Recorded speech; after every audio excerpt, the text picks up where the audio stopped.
EEG, elektroentsefalograafia, ehk lihtsamalt elektriline ajupilt näitab, kui aktiivsed on teatud ajupiirkonnad mingil ajahetkel, aga mida siis ikkagi mõõdetakse?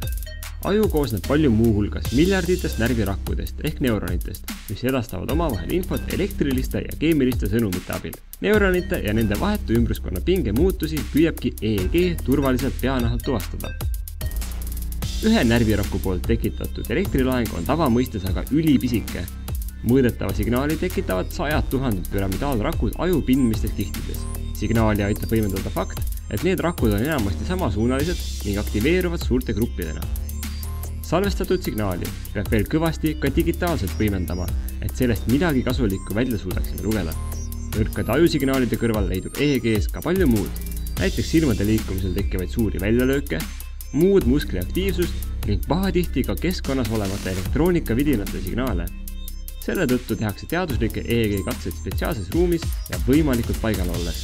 Peanahalt mõõdetud signaale võrreldakse alati mõne kontrollpiirkonnaga, näiteks kõrvalestal oleva sensoriga. Aju aktiivsust saab kirjeldada läbi ajurütmide ehk mitu korda sekundis neuronid signaali edastavad. Näiteks keskendumise puhul võib mõõta ajust muude sageduste hulgas palju niinimetatud beta-laineid ehk umbes 15–30 korda sekundis esinevaid lunkeid. Kuigi EEG suudab mõõta ajuprotsessi millisekundilise ajalise täpsusega, on selle abil keeruline määrata aktiivsuse kindel asukoht, kuna ajust tulevad signaalid hajuvad kolju ja peanaha vahendusel igas suunas.